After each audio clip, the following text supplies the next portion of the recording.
News 24 पर आप देख रहे हैं सबसे बड़ा सवाल। आपके साथ मैं हूं मानक गुप्ता। सबसे बड़ा सवाल शुरू करने से पहले इस वक्त की बड़ी खबर आपको बता दें। खबर यह है कि दिल्ली में मैगी की बिक्री पर प्रतिबंध लग सकता है। दिल्ली सरकार के प्रवक्ता ने कहा है 13 में से 10 सैंपलों में लेड की मात्रा जरूरत से ज्यादा पाई गई है, परमिसिबल लिमिट से ज्यादा पाई गई है। अब इस पर बैन लगाने पर विचार किया जा रहा है। मैगी हर घर में, ये नाम कौन नहीं जानता है, हर घर में इसका इस्तेमाल होता है। ये 2 मिनट में बनने वाले नूडल्स आप जानते हैं कितने ज्यादा पॉपुलर हैं ये।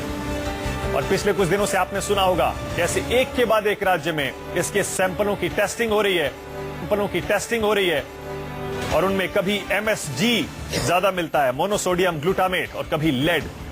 पश्चिम बंगाल में भी मैगी की बिक्री पर रोक लगाने पर विचार किया जा रहा है। केरल में यह बिक्री पहले ही बंद हो चुकी है। राजीव रंजन और जानकारी देंगे। राजीव, क्या खबर है?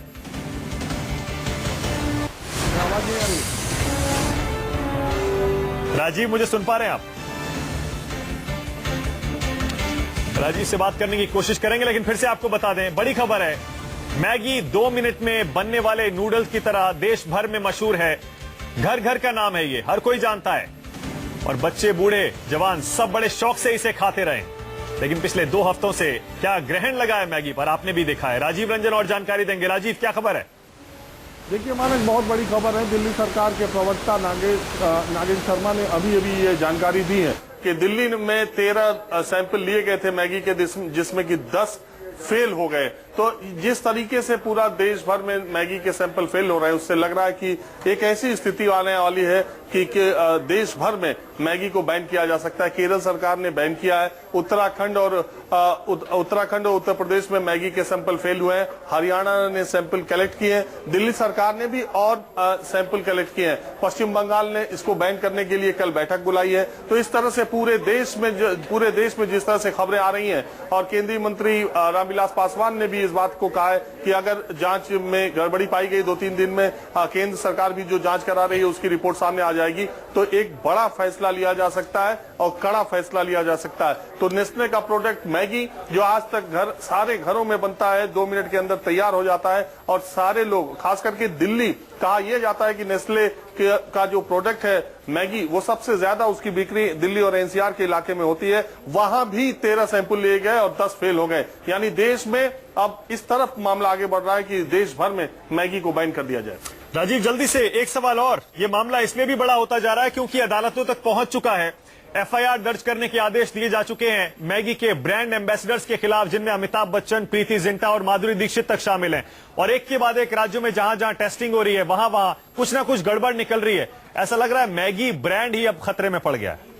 बिल्कुल ऐसा लग रहा है कि मैगी ब्रांड खतरे में पड़ा है। दूसरी बात ये, जिन सितारों के नाम लिया आपने, जो लोग इंडोर्समेंट करते थे मैगी का, उनके खिलाफ भी एक अदालत ने नोटिस दिया है। और सबसे बड़ी बात जो है, सबसे जो चिंता की बात है, वो ये है कि 4 साल से लेकर 10 साल के बच्चों के जुबान पर मैगी का टेस्ट बहुत है। ये बच्चे खाते रहे हैं, और बहुत ज्यादा नुकसान करने वाला लेड की मात्रा इस मैगी के सैंपल्स में पाई गई है। हमारे आपके घर में, सबके घर में अगर किचन में जाया जाए तो आज मैगी के पैकेट वहां दिखाई पड़ते हैं। तो एक चिंता की बात है कि बच्चों ने जो मैगी खाई है वो उनको कितना नुकसान कर रहा है। और मैगी की जो बिक्री है उसके 30% की गिरावट दर्ज की जा चुकी है जब से ये खबर आई है। तो एक तरह से मैगी बैन होने की दिशा में आगे बढ़ रही है मानक। बिल्कुल जाहिर है, अब जब मामला इतना बड़ा हो गया है, इतना विवादित हो गया है, गहराई से जांच होगी और आखिरकार पता चलेगा कि कौन सा केमिकल मैगी में और इस तरह के नूडल्स में जरूरत से, परमिसिबल लिमिट से ज्यादा है, और उसका क्या नुकसान हो रहा है। बहुत बहुत शुक्रिया राजीव रंजन इस जानकारी के लिए। अब लौटते हैं सबसे बड़ा सवाल पर। 4 दिन की शांति के बाद दिल्ली की सियासत में एक बार फिर तूफान आ गया है। अदालतों के निर्देशों के बावजूद दिल्ली के मुख्यमंत्री अरविंद केजरीवाल और LG नजीब जंग का झगड़ा खत्म नहीं हो रहा है। 29 तारीख को पहले सुप्रीम कोर्ट और फिर हाई कोर्ट में सुनवाई के बाद लगा कि अब शायद साफ हो जाएगा कि दिल्ली का बॉस कौन है, CM या LG। लेकिन आज दोनों में खींचतान फिर शुरू हो गई। आज अखबारों में खबर आई कि दिल्ली सरकार ने बिहार पुलिस से मांगकर कुछ पुलिस अफसर अपने एंटी करप्शन ब्यूरो में तैनात कर दिए हैं। इसके कुछ ही घंटों के भीतर LG साहब ने बाकायदा प्रेस रिलीज जारी करके कहा कि दिल्ली सरकार को ऐसा करने का अधिकार नहीं है। ACB के बॉस वो हैं और उसमें पोस्टिंग ट्रांसफर का अधिकार भी उनका है। बस जंग शुरू हो गई केंद्र और दिल्ली सरकार में, बीजेपी और आम आदमी पार्टी में। वैसे एलजी वर्सेस सीएम पार्ट 2 में इस बार दिलचस्प बात यह है कि केजरीवाल ने एंटी करप्शन ब्यूरो के लिए बिहार पुलिस से अफसर मंगाए हैं। इसीलिए हमारा सबसे बड़ा सवाल है, दिल्ली में एसीबी का मुखिया कौन, जंग या केजरीवाल? केजरीवाल को दिल्ली से ज्यादा नीतीश की पुलिस पर भरोसा क्यों? और क्या एसीबी के बहाने मोदी विरोधियों को एकजुट करना चाहते हैं केजरीवाल? इसी पर होगी बहस, लेकिन पहले देखिए हमारी ये रिपोर्ट।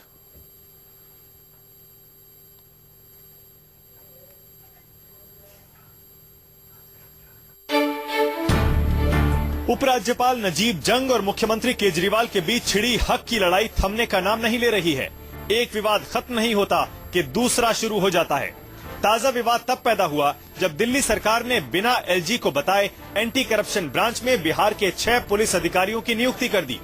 मामला तब और बढ़ गया जब ये खबर मिली कि दिल्ली सरकार ने डेपुटेशन पर बिहार से पुलिस अफसरों को बुलाने के लिए गृह मंत्रालय से भी इजाजत नहीं ली है। हालांकि इस मुद्दे पर आम आदमी पार्टी का मानना है कि अपने अधिकारों को लेकर अपनी ढपली अपना राग अलाप रहे हैं, लेकिन समाधान कोई नहीं ढूंढ रहा। उधर केजरीवाल ने नीतीश की पुलिस की एसीबी में नियुक्ति कर विवाद को और बढ़ा दिया है।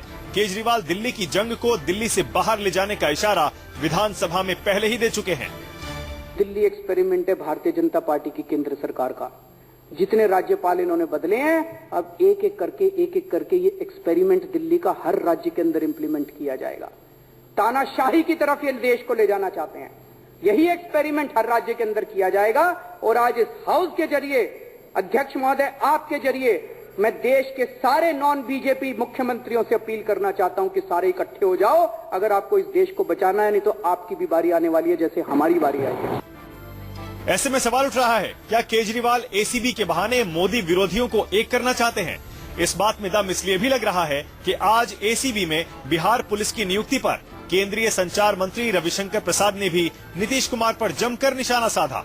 उधर आम आदमी पार्टी ने आरोप लगाया कि मोदी सरकार अपने भ्रष्टाचार को छिपाने के लिए एसीबी में ईमानदार अधिकारियों की नियुक्ति से डर रही है। तो मुझे लगता है नीतीश कुमार जब थोड़ा कानून पढ़ते लिखते हैं, तो हाईकोर्ट ने फैसला कर दिया कि निर्णय की प्रक्रिया क्या होगी, तो उस प्रक्रिया की अवहेलना करके उन्होंने पदाधिकारियों के पदस्थापन का फैसला कैसे किया, ये भी गंभीर सवाल है। तो इससे साफ है कि आज केंद्र की बीजेपी की सरकार के अंदर डर बैठा हुआ है कि अगर एंटी करप्शन ब्यूरो मजबूत हुआ तो उनके कई लोग सलाखों के पीछे हो सकते हैं, इसलिए उसको मजबूत नहीं होने देना चाहते हैं।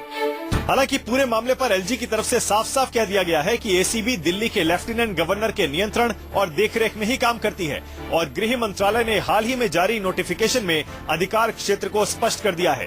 दोनों ओर से अधिकार को लेकर अपने अपने दावे किए जा रहे हैं, लेकिन अभी ये साफ नहीं हो पाया कि दिल्ली में एसीबी का असली बॉस कौन, जंग या केजरीवाल, और केजरीवाल को दिल्ली से ज्यादा नीतीश की पुलिस पर भरोसा क्यों? Bureau report, news 24।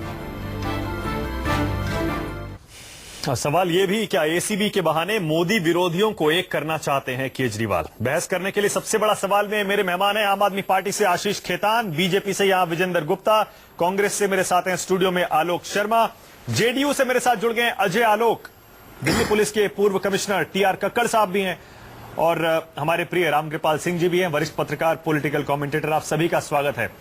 आशीष खेतान, पहला सवाल आप ही से। अरे आशीष खेतान, आशीष भाई, मेरे पास हाईकोर्ट के जजमेंट की कॉपी भी है और मुझे पूरा यकीन है आपने भी पढ़ी होगी। आशीष खेतान, इसमें तो साफ साफ लिखा है हाईकोर्ट का ऑर्डर, एलजी डिसाइड करेंगे, डेलिब्रेट करेंगे और उसके हिसाब से अपना फैसला लेंगे। आप क्यों ये सब कर रहे हैं, समझ नहीं आ रहा है। एलजी को बता देते, एक बार पूछ लेते, हाईकोर्ट का ऑर्डर भी है, क्यों जानबूझ के आप बार बार विवाद बढ़ा रहे हैं? आशीष खेतान। ओके, तो ये मानस, मुझे ताज्जुब हो रहा है कि आपने कौन सा हाईकोर्ट का ऑर्डर पढ़ा है, क्योंकि हाईकोर्ट के ऑर्डर दो नहीं हो सकते, हाईकोर्ट का ऑर्डर एक ही है।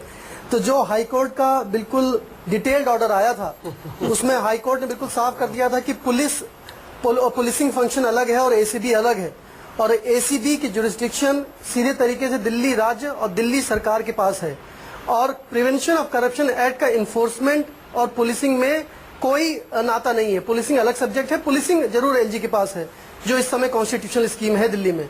लेकिन एंटी करप्शन ब्यूरो के बारे में जब दिल्ली हाईकोर्ट का इतना डिटेल्ड ऑर्डर आ गया और उसके बाद आप ये कह रहे हैं कि एसीबी जो है अब एलजी के पास होगी, कैसे होगी एसीबी एलजी के पास? ACB is only about prevention of corruption act उसके इन्फोर्समेंट के लिए एसीबी बनी है। तो पहली बात तो मैं साफ कर देना चाहता हूं। दूसरी बात, आपने अपने पैकेज में बार बार ये बात कही कि क्या नीतीश कुमार के अफसरों पर ज्यादा भरोसा है या पश्चिम बंगाल के अफसरों पर ज्यादा भरोसा है। डेप्यूटेशन का प्रावधान है एंटी करप्शन ब्यूरो में, और 1.5 महीने पहले चिट्ठी दिल्ली पुलिस को गई है कि हमें डेप्यूटेशन पे अफसर चाहिए। आपको पता है कि हमारे कितनी आज वैकेंसीज हैं? 70 से 60% वैकेंसीज हैं इस समय एसीबी में। 9 एसीपी हैं जिसमें 8 पद खाली पड़े हुए हैं। 30 इंस्पेक्टर हैं जिसमें करीब 15 पद ये खाली तो पड़े ठीक हुए कह रहे हैं हैं। आप, ठीक कह रहे हैं 26 सब इंस्पेक्टर हैं जिसमें 20 पद खाली पड़े हुए हैं।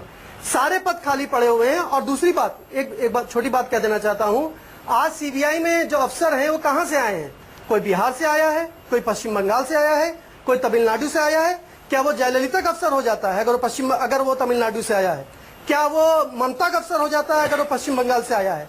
यहाँ पर नेशनल इन्वेस्टिगेटिंग एजेंसी एनआईए है, कहाँ से आए वो अफसर? वो तो सब ठीक है आशीष जी, लेकिन आप ये बता दीजिए ना प्रक्रिया क्या है उसकी। अफसर किसी ऑर्गेनाइजेशन में, तो वो अफसर उस ऑर्गेनाइजेशन के लिए काम करता है। ठीक है आशीष के वो किसी जिस राज्य से आया है उस राज्य का मुख्यमंत्री। ठीक है, उस पर भी आ रहा हूँ बाद में, मैं उस पर भी डिटेल में आ रहा हूँ आशीष खेतान। लेकिन आपने जिस हाईकोर्ट जजमेंट की बात की, एक कॉपी मेरे पास है। आशीष खेतान, एक मिनट, अरे आप आइएगा, अभी बहुत टाइम है, आराम से बहस करेंगे, बहुत टाइम है। एक मिनट रुकिए।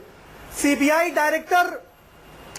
डायरेक्टर जो आज है वो किस राज्य के हैं? आपने कभी पूछा है?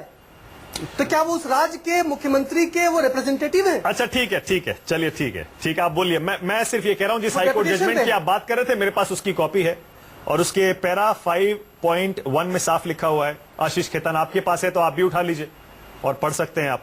Lieutenant governor will deliberate upon order number 260-261 of even पढ़ाई डेट। किया करो, इवन डेट। एंकर बने हो आप लोग, पढ़ाई किया करो।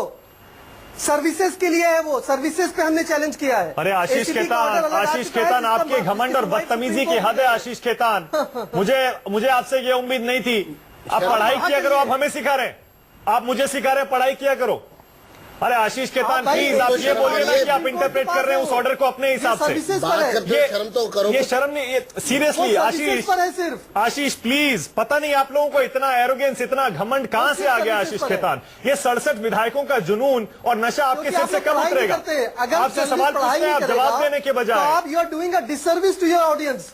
अरे आशीष प्लीज, मेरे पास हाईकोर्ट ऑर्डर की कॉपी है। अगर आप उससे असहमत नहीं है, आप उसको अपने हिसाब से इंटरप्रेट कर रहे हैं तो आप बताइए, लेकिन आप पढ़ाई किया कीजिए। अरे यार आशीष प्लीज, अरे आशीष चलिए ठीक है, कोई बात नहीं। देखिए बिल्कुल कोई बात नहीं। अच्छा ठीक है, मैं आपकी सलाह को पॉजिटिवली ले रहा हूँ। यार नहीं हूँ, अगर मुझसे गलती हुई है आशीष, मैं आपकी सलाह को पॉजिटिवली ले रहा हूँ। मैं और पढ़ाई करूंगा, मैं सीखने को तैयार हूँ। मेरे अंदर वो एटीट्यूड नहीं है कि मुझे सब आता है, मैं सबसे अच्छा हूँ। और आपने अपनी अज्ञानता, अरे आशीष, अपनी इग्नोरेंस यहाँ पर जाहिर कर दी है। अच्छा ठीक है आशीष ठीक है। ऑर्डर को अरे आशीष रिलेट कर रहे हैं। आशीष प्लीज ठीक है, मैं अपनी गलती मान रहा हूँ। आशीष ऑर्डर अलग है, वो निकालिए, कहाँ है वो? आशीष यार, औरों को भी बोलने दो। किसी गेस्ट को यार मत बोलिए। ओके आशीष, जो यार हो उसके जाकर याराना करिए। कभी किसी गेस्ट को यार मत बोलिए। अच्छा आशीष, कभी किसी गेस्ट को यार मत बोलिए। अरे आशीष, मैं आपको यार नहीं बोल रहा हूँ, उसके साथ जाके। अरे भाई मेरा कोई यार नहीं है आशीष। यहाँ जितने भी मेहमान बैठे हुए हैं, कोई यार नहीं है मेरा यहाँ पर। सब अपनी अपनी पार्टी को, अपने अपने विचारों को रखने आए हैं। एंकर हैं, बदतमीजी मत करिए। अरे बदतमीजी आशीष आप कर रहे हैं, नहीं की जाएगी आपकी। आशीष बदतमीजी आप कर रहे हैं। ऐसे भी आप बोल रहे हैं पढ़ाई किया कीजिए, मैं आपसे सवाल पूछ रहा हूँ, आप जवाब देने के बजाय मुझे कह रहे हैं पढ़ाई किया कीजिए। किसको यार बोला? अगर आपको मैंने कोई यार नहीं बोला। आशीष आप मेरे यार नहीं है, आप मेरे यार कहाँ से हो गए? आपने बोला अभी टीवी डिबेट पर यार।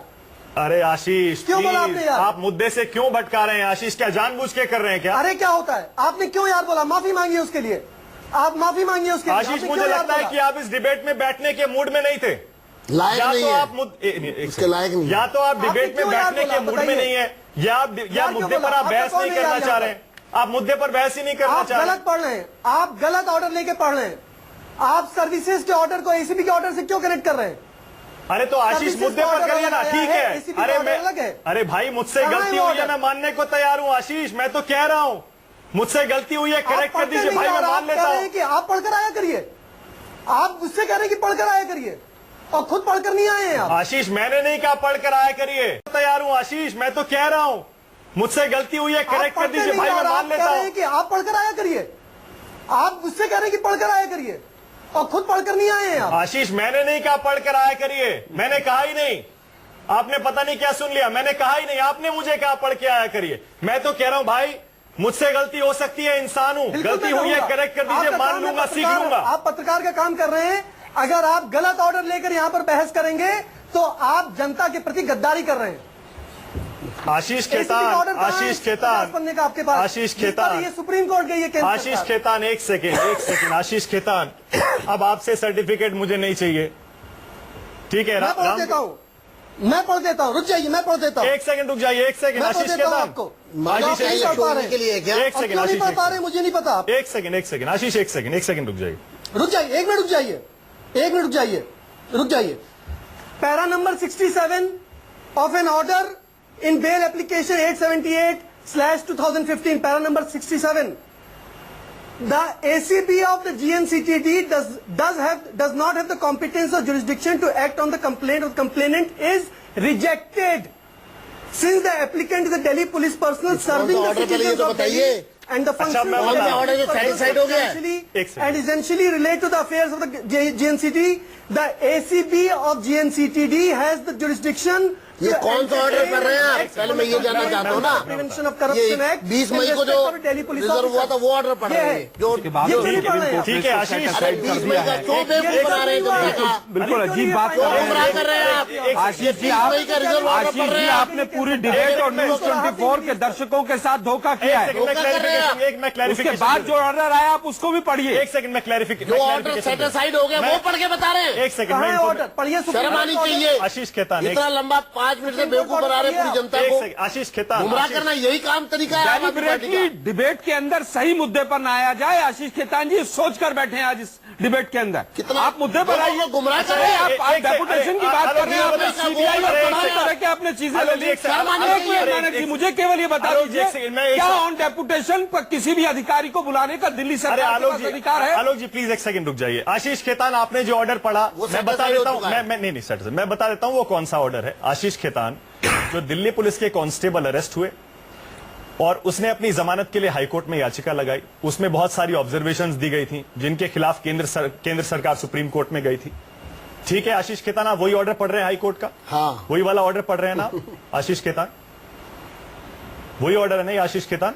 अब गुंगे हो गए। एक मिनट आप पढ़िए, जनता को बताइए उस ऑर्डर पे सुप्रीम कोर्ट में क्या टिप्पणियां हुई। आशीष प्लीज एक सेकंड, जो मेरे पास हाईकोर्ट का ऑर्डर है जिसको आप मैं कौन सा ऑर्डर पढ़ रहे थे? आशीष एक सेकंड बता आप रहा हूं। वो अरे ऑर्डर शांत कौन सा हो पढ़ रहे जाइए, थे आप? ठंडा पानी पीजिए आशीष, इतना गुस्सा अच्छा नहीं है, ठंडा पानी पीजिए प्लीज, शांत हो जाइए। मेरे पास जो हमारा हाईकोर्ट काम है गुस्सा करना, आपको गुस्सा नहीं करना चाहिए। आप पत्रकार हैं, आप एंकर हैं, आज आपने बदतमीजी करी अपने शो पे मुझे बुलाकर। आशीष खेतान, शुरुआत आपने की थी। देखिए मैं अभी भी कह रहा हूं आशीष, अगर मुझसे गलती हुई है मैं मानने को तैयार हूं, सीखने को तैयार हूं। टेप निकाल के देख लीजिए, जनता देख रही है। मैंने जनता तो बदतमीजी नहीं आपको भी करी, देख आपने रही कहा है कि आप arrogant रोज है, नए अच्छा ठीक है जनता आशीष, बड़े मेरे करते पास चले जो जा रहे हाईकोर्ट हैं। का ऑर्डर इस्तेमाल आपने है, किया। अच्छा ठीक है, मेरे पास जो हाईकोर्ट का ऑर्डर है वो उस पिटीशन के बाद है जो आप ही आपको की क्या लगता सरकार है, ने आम हाईकोर्ट आदमी में पार्टी लगाई। के प्रवक्ता हैं तो कुछ भी सुन लेंगे, आप कैसे भी बात कर लेंगे। अरे क्या बात कर रहे हैं? अच्छा आशीष प्लीज यार, प्लीज आशीष, इसको निजी एक 100 दिन मसला में- ना बनाए। 100 दिन में इतनी बौखलाहट। आशीष, एक सर प्लीज, विजेंद्र जी 100 दिन में इतनी बौखलाहट। आशीष, मैं बस ये बता रहा हूँ हाईकोर्ट का जो ऑर्डर मेरे पास है वो आप ही की याचिका पर बौखलाहट दिल्ली हाईकोर्ट- आपको हो रही है। अरे एक सेकंड क्योंकि आशीष, भ्रष्ट अफसर जेल जाने लगे हैं। आशीष प्लीज, अब देखिए आप अपने हिसाब से पुराना वाला हाईकोर्ट का ऑर्डर जिसमें ऑब्जर्वेशन थे केंद्र जो काम सरकार के आपने अगेंस्ट नहीं वो किया। पढ़ रहे थे। जो मैं ऑर्डर पढ़ रहा हूं वो आप ही की सरकार की याचिका पर दिल्ली हाईकोर्ट ने जो केंद्र सरकार की नोटिफिकेशन के खिलाफ आपने याचिका लगाई थी उस पर जो दिल्ली हाईकोर्ट ने इंटरिम ऑर्डर दिया था मैं वो पढ़ रहा था। खैर चलिए हम आगे बढ़ रहे हैं अब इस पर। अरे विजेंद्र गुप्ता जी, वो ऑर्डर क्या एसीबी से रिलेटेड है?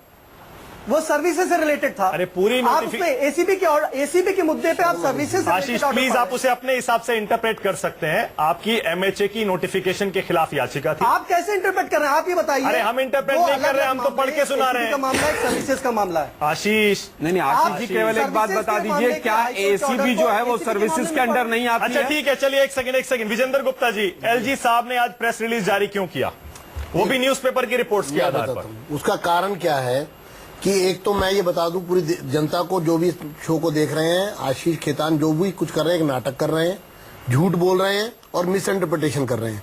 ये जिस ऑर्डर की बात कर रहे हैं वो 20 मई को रिजर्व हुआ था, जो 25 मई को प्रोनाउंस हुआ था, लेकिन मीनवाइल 21 मई को गवर्नमेंट ऑफ इंडिया का एक नोटिफिकेशन आया था और उस नोटिफिकेशन के कारण सेंट्रल गवर्नमेंट सुप्रीम कोर्ट गई थी और वहां से हाई कोर्ट का वो ऑर्डर सेटिस्फाइड हो गया और सुप्रीम कोर्ट ने कहा कि 21 मई के ऑर्डर को ध्यान में रखकर हाई कोर्ट इसको फिर से सुने। तो इसलिए ये जो कुछ बोल रहे हैं वो सब रद्दी की टोकरी में जा चुका है, लेकिन वो यहाँ पर सिर्फ उसमें एक नौटंकी और नाटक करके लोगों के बीच में अपने आप को बहुत बड़ा पढ़ा लिखा बताना चाहते हैं। मुझे लगता है इनसे बड़ा अनपढ़ कोई है नहीं जो इस तरह से लोगों को गुमराह कर रहा है। अब मुस्कुराइए मत, अब मेरी बात का जवाब दीजिए आप, क्या मैं सही कह रहा हूँ या गलत कह रहा हूँ?